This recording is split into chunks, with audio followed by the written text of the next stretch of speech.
lorsque Dieu te touche, même ton chien s'en rend compte. Et je le crois. Parce que si, lorsque Dieu te touche, si tu avais l'habitude de donner des coups de pied à ton chien, tu ne le fais plus. C'est vrai. Amen. Et là, il te voit, il te regarde. Qu'est-ce qui se passe avec cet homme? Tu changes. Dieu n'est... Tu dis, mais... Après la repentance, je vais finir d'abord ça. Après la repentance, oh mon Dieu, le temps passe. Après la repentance, vient le baptême d'eau au nom de Jésus-Christ. Quand tu t'es repenti, tu dois te faire baptiser au nom de Jésus-Christ pour le pardon de tes péchés. Maintenant, le baptême, c'est quoi le baptême? Le baptême vient du grec également, baptizo, qui veut dire tremper, ou plonger, ou immerger. Une première chose, pour être baptisé, il faut qu'il y ait assez d'eau pour que tu sois trempé. Parce que le baptême est l'équivalent de notre ensevelissement. Quand quelqu'un meurt, la repentance, on doit l'enterrer, le baptême. Et quand on enterre, on ne te met pas là, sur la terre, et puis on prend une poignée de poussière, on jette sur toi, top. Là, on t'a enterré, puis on te laisse là. Non, on creuse. Amen. Et puis on te met dans le fond. Et on te couvre de la terre. Amen. Là, il y en a qui veulent suivre, qui veulent fuir. Non, non, on ne va pas vous faire cela. Ça, c'est juste pour qu'on puisse comprendre. Le baptême, tu dois être complètement couvert d'eau. Si tu viens à l'église Saint-Laurent ou à l'église de l'Est, tu vas voir qu'à côté du baptistère, j'ai une grosse machette, là, un grand couteau.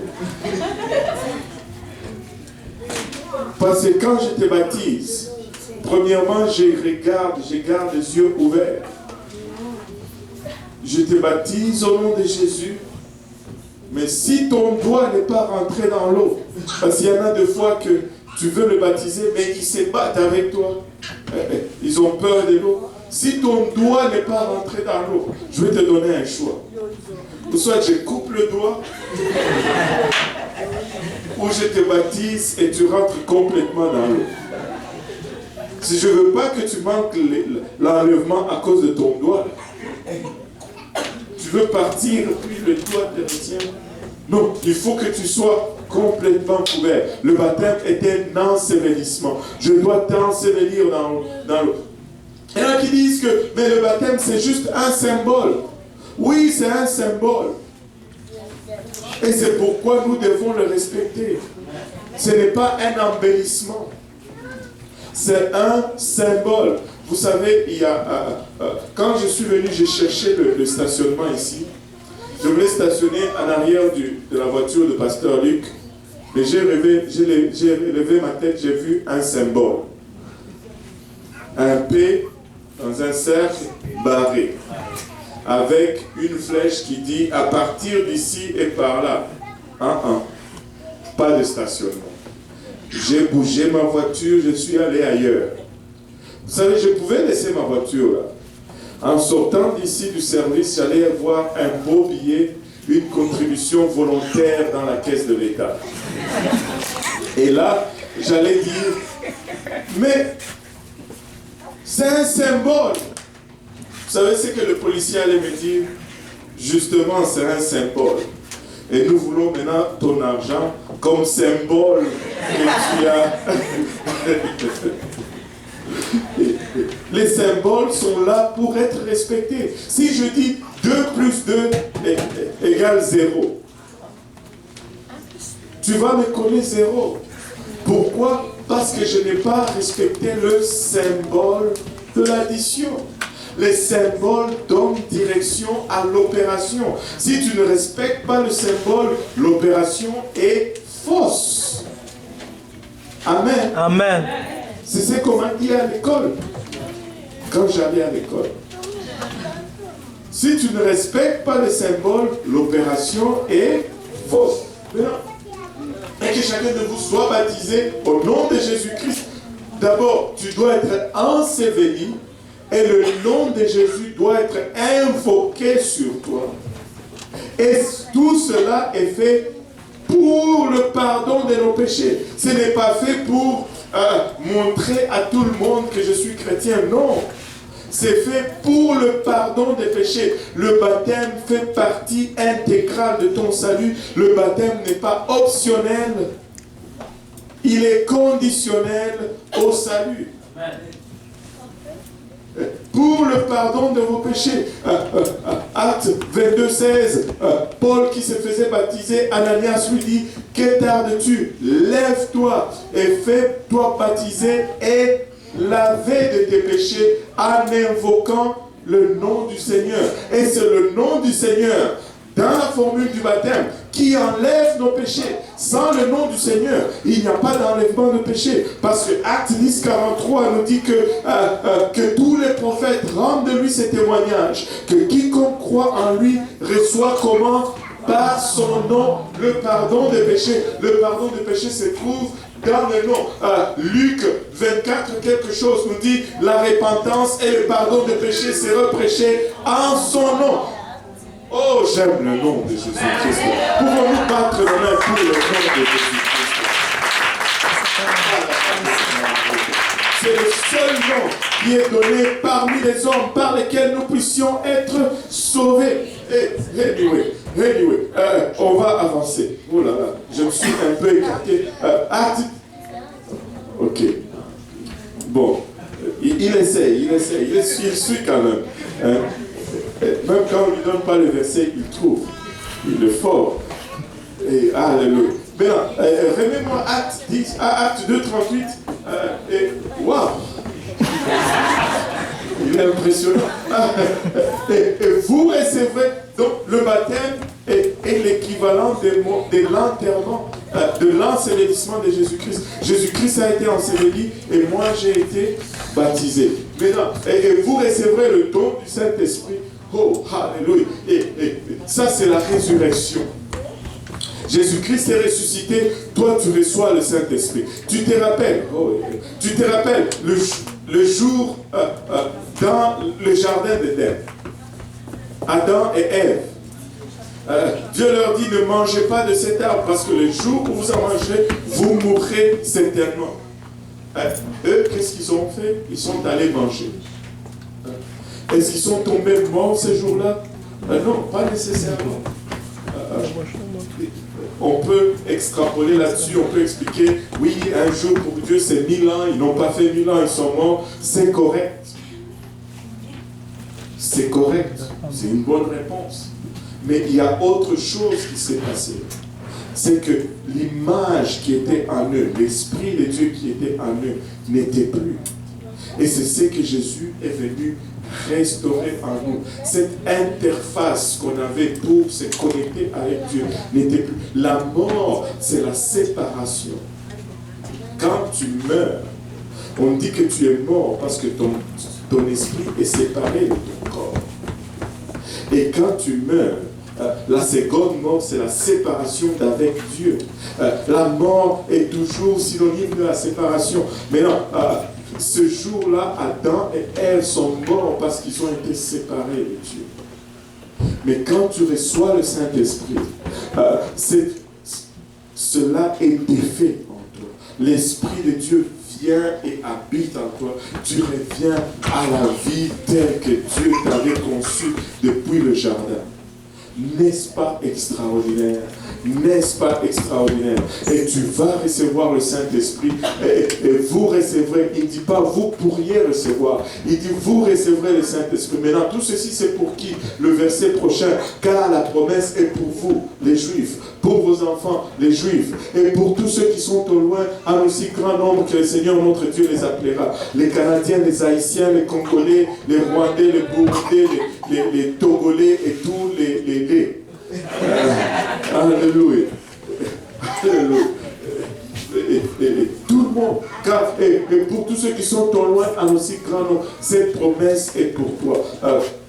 Donne-moi Jean 7, 37, si je ne m'abuse. Les derniers jours, le grand jour de la fête, Jésus s'étant debout s'écria, si quelqu'un a soif, qu'il vienne à moi et qu'il boive. verset suivant. 38. Celui qui croit en moi, de fleuves d'eau vive couleront de son sein, comme dit l'Écriture. Verset 39. Et là, il nous donne l'explication. Il dit cela de l'Esprit que devaient recevoir ceux qui croiraient en lui. Est-ce que tu crois en lui aujourd'hui? Si tu crois en lui, tu vas recevoir l'Esprit. Alléluia. Et car l'Esprit n'était pas encore, parce que Jésus n'avait pas encore été glorifié. Mais aujourd'hui, Jésus a déjà été glorifié et l'Esprit est disponible pour toi, pour moi et pour nous tous. Et si tu es ici et que tu n'as pas encore reçu le Saint-Esprit, tu peux le recevoir. Alléluia. Et comment je sais que j'ai reçu le Saint-Esprit? Lorsque tu le reçois, tu vas parler en d'autres langues. Comme l'Esprit te donne de t'exprimer, tu vas parler une langue que tu n'as jamais appris. C'est ce que Dieu nous amène à prêcher à Montréal-Nord. Nous n'avons pas un autre message. Nous sommes venus ici pour donner la puissance de Dieu aux hommes, pour le restaurer dans l'état où Dieu les a appelés à être.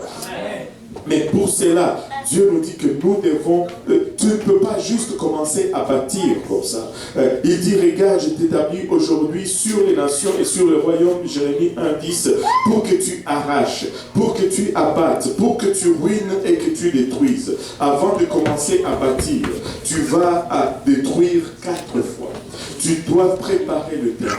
Tu dois arracher. Et des fois, c'est dur. Des fois, tu ne vois rien pousser. Mais ne te décourage pas. Tu es en train de te préparer. Mais après un temps, lorsque le terrain va être prêt, tu sèmes, ça pousse. Tu ne peux pas bâtir avant de préparer le terrain. Et nous avons, et nous sommes peut-être encore en train de passer le temps de préparer le terrain. Mais le jour arrive où cette salle va être trop petite. Et le jour arrive où nous allons avoir notre propre bâtisse à Montréal-Nord. Le jour arrive où, alléluia, ce message de l'évangile va être prêché partout à Montréal-Nord. Alléluia. Et vous savez, le peuple de Dieu a soif. Le peuple de Dieu a soif de la vérité. Mais ils vont ça et là où au lieu de l'eau, on leur donne du vinaigre. Mais laissez-moi vous dire, si nous pouvons permettre à cette source d'eau vive de couler de nous, alléluia, les gens vont venir et ils vont s'abreuver de cette source et à leur tour, ils vont devenir de source. Laisse-moi vous dire, Dieu ne te sauve pas pour que tu t'assoies seulement. Dieu te sauve pour que tu fasses quelque chose. Et peu importe la position dans laquelle il te place, travaille pour lui. Si c'est l'accueil, sois le meilleur comment on dit? Accueillante. La meilleure personne d'accueil qui n'ait jamais existé. Accueille les gens comme ils n'ont jamais été accueillis nulle part. S'il t'appelle à cirer ce plancher, laissez-moi vous dire, ça doit être le plancher le plus brillant de Montréal. Alléluia. S'il t'appelle à diriger les chants, tu le diriges, alléluia, ça va être la meilleure adoration parce que tu vas tout donner à Dieu. S'il t'appelle à jouer au piano, oh, alléluia, ce piano va résonner comme il n'a jamais résonné. Parce que là où il t'appelle, fais-le avec excellence. Parce que nous sommes tous égaux.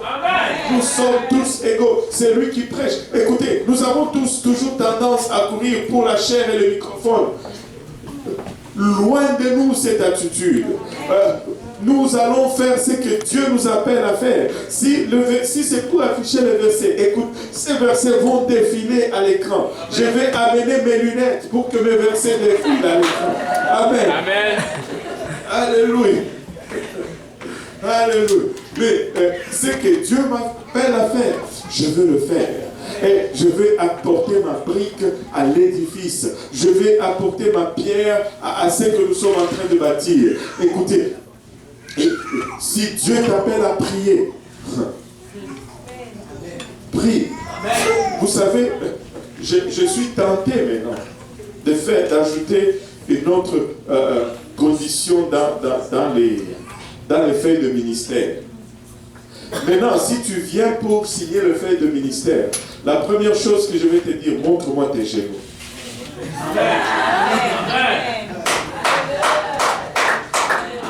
Si je ne vois pas des taches noires, tu ne signes pas. Alléluia. Amen. Amen.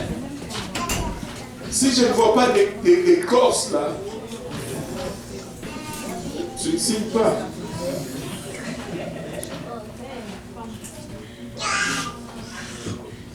Si tu ne pries pas, tu ne chantes pas. Si tu ne pries pas, tu ne joues pas. Si tu ne pries pas, tu ne projectes pas. Nous devons prier. Nous ne pouvons pas le faire sans la prière. Nous devons prier. Regarde ton voisin, dis-lui, tu dois prier. Tu dois prier. Alléluia. Nous devons prier. Sans la prière, nous sommes finis. Nous sommes finis. La prière, c'est la monnaie qui fonctionne dans le royaume. Toute transaction spirituelle s'est faite par la prière. Il n'y a pas une seule transaction spirituelle qui s'est faite sans la prière. Nous devons prier. Si tu as de la difficulté à aimer, prie.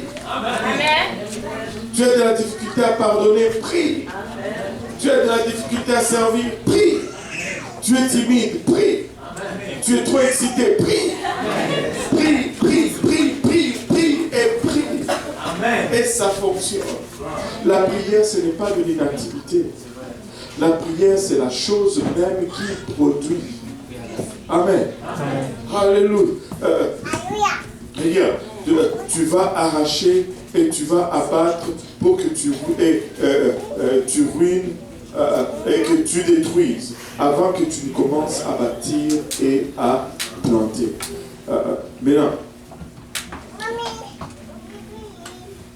je ne veux pas parler par condescendance, mais je dois dire les choses comme ils sont. Il y a plusieurs fausses doctrines. Arracher, abattre, ruiner et détruire. Ce ne sont pas des bâtiments, ce ne sont pas, encore moins, ce ne sont pas des gens. Nous ne sommes pas appelés à arracher les gens. Nous ne sommes pas appelés à abattre les gens, ni à ruiner les gens, ni à détruire les gens. Nous ne luttons pas contre la chair et le sang. Nous sommes il est question de la doctrine. Si nous allons être l'église de Dieu, nous allons d'abord avoir la bonne doctrine. Nous allons croire qu'il n'y a qu'un seul Dieu et lui seul est maître de temps et de circonstances. Et que la Bible est sa parole dans son intégrité. Et que nous allons aimer cette Bible et nous allons la lire chaque jour. Nous allons croire que c'est Dieu, c'est seul et unique vrai Dieu. Il est venu et il est mort à notre place. Et après avoir subi ce qu'il a subi, il est ressuscité, il est monté au ciel et il me donne l'opportunité d'avoir son esprit. Et notre but, c'est d'aller au ciel. Notre but, ce n'est pas d'être riche. Notre but, c'est d'aller au ciel. Vous savez, Dieu n'est pas venu pour guérir les malades. Dieu est venu pour sauver. La Bible nous dit, tu l'appelleras Jésus car il sauvera son peuple de ses péchés. Il est venu pour sauver. Jésus signifie, vient de l'hébreu Yehoshua, Jéhovah, notre sauveur. La première chose qu'il est venu pour faire, il est venu pour aller à la croix, pour nous sauver. Mais en allant à la croix, il a guéri les malades. En allant à la croix, il a multiplié le pain. En allant à la croix, il a sauvé, il a guéri les boiteux, il a fait toutes sortes de choses. Mais son objectif, c'était aller à la croix. Et cela va être notre objectif primaire. Et quand nous sommes malades de foi et que nous prions pour la guérison et la guérison ne vient pas, des fois nous sommes découragés. Mais notre but, c'est de mourir et d'aller au ciel.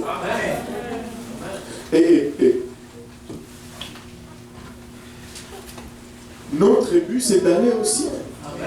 Amen. Même si Dieu ne me guérit pas, je dois aller au ciel. Même si je suis pauvre, que Dieu ne me donne pas, je dois aller au ciel. C'est ça l'objectif. Vous savez, si je meurs et que je vais au ciel, le temps que j'aurai passé ici sur terre sera le seul enfer que j'aurai connu. Mais si je meurs et que je vais en enfer, le temps que j'aurai passé ici sur terre sera le seul ciel que j'aurai connu.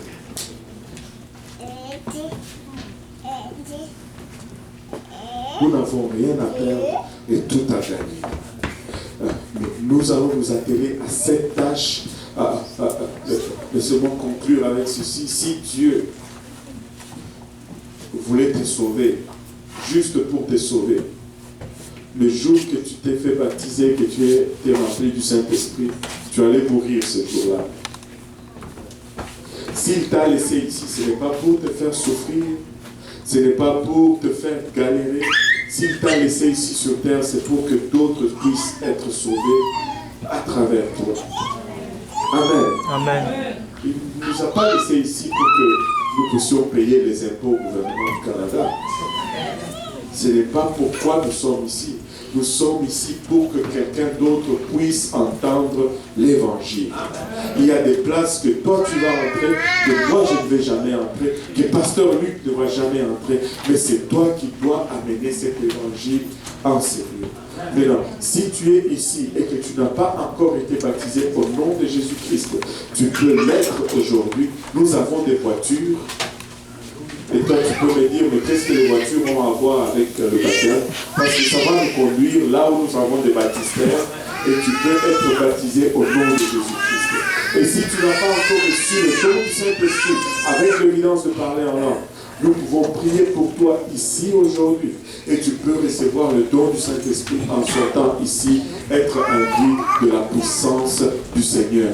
Acte 1:8 nous dit, vous recevrez une puissance, le Saint-Esprit survenant sur vous. Écoutez, même aux disciples, même aux apôtres, le Seigneur leur dit dans le livre de Luc, allez à Jérusalem et attendez. J'écoutais une chanson créole qui disait « Tendez ». Moi, je pensais que ça voulait dire « attendez ». Mais c'était « entendre », « écouter ».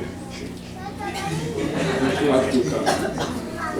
Comment on dit « attendez » en créole? Tendre.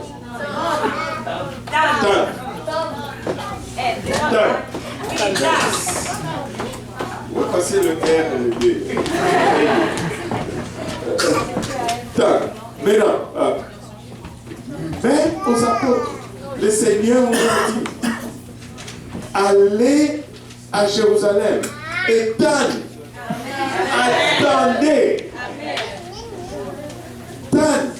jusqu'à ce que vous recevrez la puissance d'en haut. Alors seulement vous serez mes témoins. Pas avant. Pas avant. Pas avant. Allez à Jérusalem et attendez. C'est Luc 24, 50 quelque chose par là. Je ne sais plus. Ma mémoire est vive. Allez à Jérusalem et attendez jusqu'à ce que vous recevez la puissance d'en haut. Pas grave. Anyway, c'est pas grave. Allez attendre jusqu'à ce que vous allez recevoir la puissance. Quand vous recevrez la puissance, là vous allez être en mesure de travailler. Comment est-ce que tu peux faire un travail spirituel sans avoir le Saint-Esprit?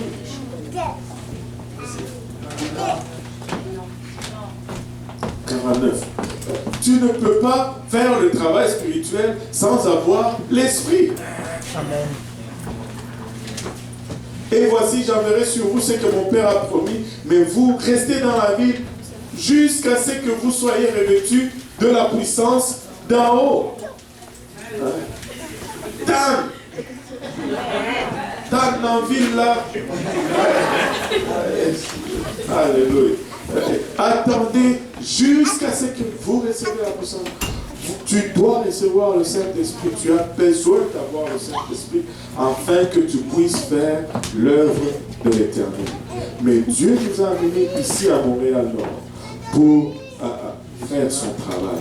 Nous allons détruire, nous allons ruiner, parlant de doctrine, ça veut dire nous allons corriger les fausses doctrines, nous allons prêcher la Bible, nous allons enseigner des études bibliques et nous allons voir Dieu faire son œuvre. Mais nous devons enseigner cette parole sans crainte ni hésitation, sans favoritisme ni intimidation, avec zèle mais avec amour. Nous allons aimer les gens que nous allons rencontrer, mais nous allons leur prêcher cette bonne nouvelle. Parce que nous les aimons, nous allons leur montrer ce que Dieu nous a montré. Amen. Ah, nous levons tous ensemble. Alléluia.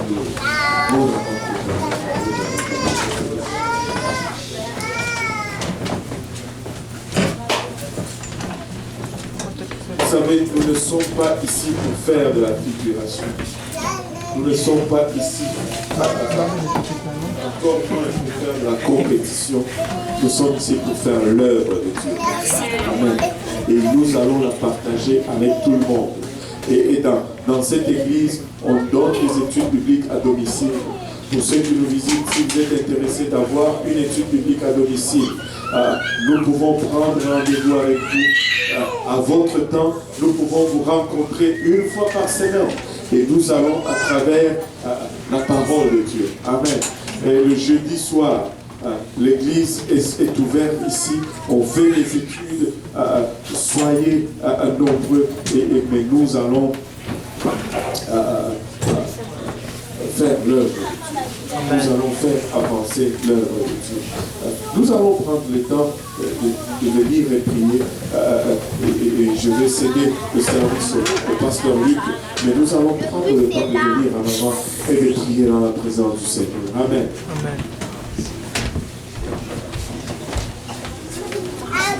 Alléluia, Jésus. Alléluia. Gloire